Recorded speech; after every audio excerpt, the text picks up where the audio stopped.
हम सब उन नेशनल एथलीट्स को जानते हैं जिनके लिए पूरा देश तालियां बजाता है।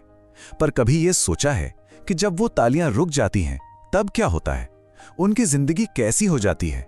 आज इसी अनकही सच्चाई पर बात करते हैं। बस ये एक लाइन, ये उस कड़वी हकीकत को सामने रख देती है जिससे न जाने कितने चैंपियंस गुजरते हैं। एक ऐसी सच्चाई जो जीत की चमक के पीछे कहीं खो जाती है। तो कहानी शुरू कहां से होती है? हर जीत के पीछे एक सपना होता है और बेहिसाब मेहनत।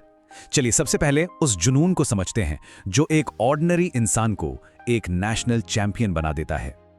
जरा सोचिए, एक एथलीट की सुबह, सूरज उगने से भी पहले उठ जाना, घिसे पिटे फटे हुए जूतों में मीलों का सफर तय करना, न ज्यादा पैसे न कोई खास फैसिलिटीज। इन सब के बावजूद बस एक ही चीज थी जो उन्हें हर रोज दौड़ने पर मजबूर करती थी। वो थी उनकी जिद, उनका जुनून। और फिर सालों की इस मशक्कत के बाद कहानी उस मोड़ पर पहुंचती है जहां सारी मेहनत रंग लाती है। वो एक पल जो एक एथलीट की पूरी दुनिया बदल देता है। सोचिए, कितने साल, अनगिनत घंटे, सब कुछ दांव पर लगा था बस उस एक पल के लिए। एक रेस, एक कंपटीशन और एक मौका देश का नाम रोशन करने का। और फिर वो पल आ ही जाता है जब नाम अनाउंस होता है, नेशनल चैंपियन। उस एक पल में ऐसा लगता है मानो पूरी दुनिया जीत ली हो। तो इस जीत के साथ मिलता क्या है?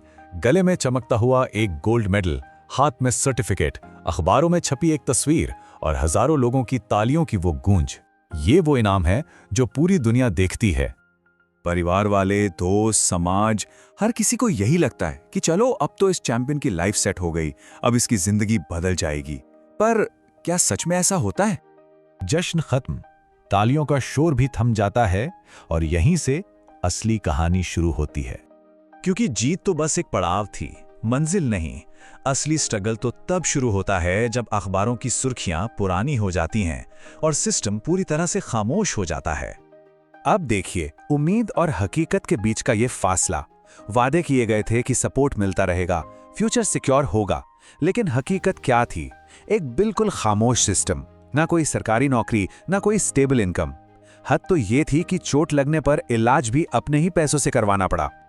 और देखते ही देखते जीत की वो चमक फीकी पड़ने लगी और दरवाजे पर दस्तक देने लगी रोजमर्रा की जरूरतें, बिजली का बिल, घर का किराया, दवाइयों का खर्चा। और इन सब के बीच वो मेडल, वो बस अलमारी में रखी एक भूली बिसरी याद बनकर रह गया।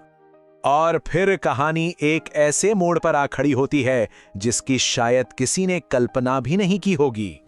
जिन हाथों में कभी ट्रैक बैग हुआ करता था, आज उनमें फावड़ा है। जो कल तक मेडल्स का पीछा कर रहे थे, आज ईंटें उठा रहे हैं। जो देश के लिए दौड़ते थे, आज दिहाड़ी के लिए काम करने को मजबूर हैं। लेकिन एक बात साफ कर दूं, ये कहानी हार की नहीं है। ये उस मजबूरी की कहानी है जो हालात ने पैदा की है। तो असली ओपोनेंट कौन था? कोई दूसरा एथलीट नहीं, बल्कि वो सिस्टम जो जीत के बाद अपने ही चैंपियंस को अकेला छोड़ देता है। वही इस कहानी का सबसे बड़ा विलन है। तो अब बात सिर्फ एक एथलीट की नहीं रह जाती। ये कहानी हम सब से, हमारे समाज से और हमारे सिस्टम से एक सीधा सवाल करती है। और आज वही चैंपियन आने वाली पीढ़ी को क्या सलाह देता है? यही कि मेहनत करो, बड़े बड़े सपने देखो, लेकिन साथ ही इस सिस्टम की सच्चाई को भी समझकर चलना। ये सवाल हम सबको खुद से पूछना चाहिए। क्या हम अपने नेशनल चैंपियंस को सिर्फ उनकी जीत तक ही याद रखते हैं? क्या हमारा सारा जोश और सम्मान बस एक दिन का होता है? क्योंकि असली सम्मान सिर्फ मेडल से नहीं आता, वो सिस्टम से आना चाहिए जो अपने चैंपियंस को जिंदगी भर का सम्मान और सिक्योरिटी दे सके।